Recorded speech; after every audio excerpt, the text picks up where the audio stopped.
Friends, मैं पूनम राय। कृतिका के इस कहानी को आगे हम लोग बढ़ाते हैं।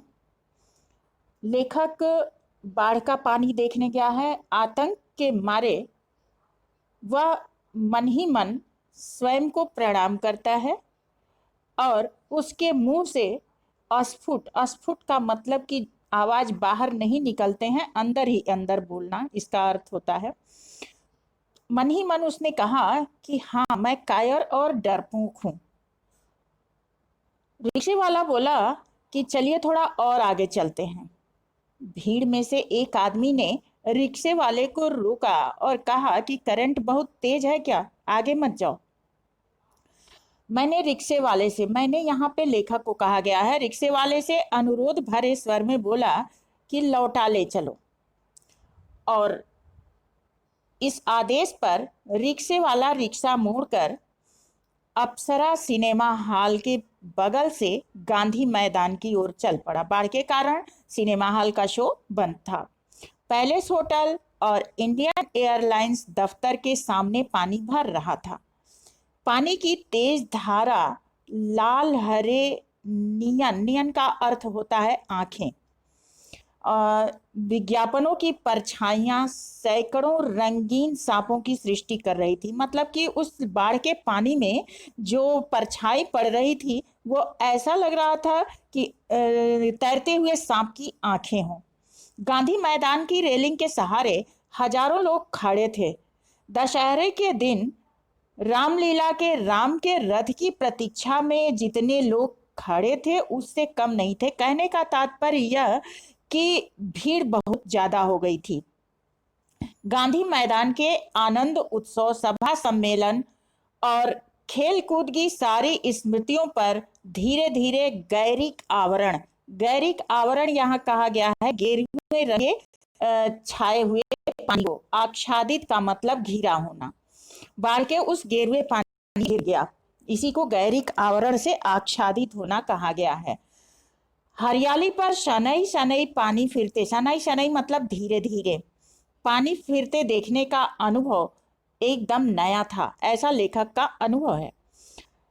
तभी बीच से एक अधेड़ मुष्टंड गंवार जोर जोर से बोल उठा।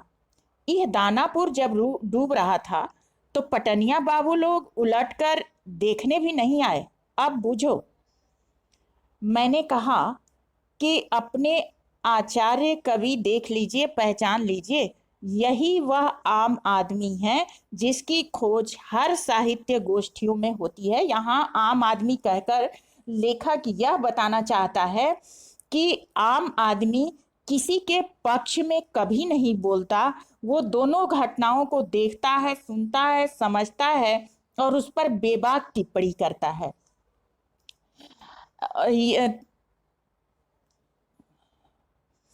और दानापुर के बदले बिहार अथवा बाढ़ग्रस्त इलाके का कोई भी ग्रामीण क्षेत्र, या यहाँ पे एक व्यापक अर्थ ले सकते हैं कि किसी भी घटना के किसी भी पहलू को अगर देखा जाए तो आम लोगों की बातचीत कुछ ऐसी ही होती है।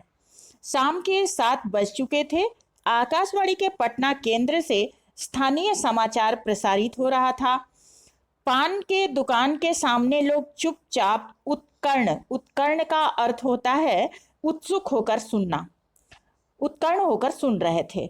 पानी हमारे स्टूडियो की सीढ़ियों तक पहुंच चुका था और किसी भी क्षण स्टूडियो में प्रवेश कर सकता था। तो इस पैराग्राफ के आधार पर जो प्रमुख प्रश्न बिंदु बन रहा है वो इस प्रकार है कि सबसे महत्वपूर्ण बात तो यहाँ पे आई कि आम आदमी क्या है। आम आदमी किसी भी घटना पर अपनी बेबाक टिप्पणी देता है, ना ही किसी के पक्ष में बोलता है और ना ही विपक्ष में बोलता है। वो जो अनुभव करता है, जो उसकी स्वतः अनुभूति होती है, उसी को प्रकट करता है। और दूसरा कि यह जब दानापुर डूब रहा था तो पटनिया बाबू लोग उलटकर देखने भी नहीं आए, अब बूझो। इस कथन द्वारा लोगों की किस मानसिकता पर चोट की गई है? इस कथन द्वारा आम लोगों के मन में बैठी हुई ईर्ष्या द्वेष की दुर्भावना पर गहरी चोट की गई है। इस वाक्य द्वारा गांव तथा शहर में रहने वाले लोगों में जो आपसी कटुता होती है, उस भाव को स्पष्ट किया गया है और यही कटुता उस ग्रामीण व्यक्ति के वचनों से प्रकट भी होती है। वह चाहता जिस प्रकार गांव वाले दुखित थे, उसी प्रकार पटना वासी भी दुखित हों। तो आज के लिए इतना ही काफी। नेक्स्ट वीडियो में कुछ अगले पैराग्राफ के साथ मिलते हैं। तब तक के लिए धन्यवाद।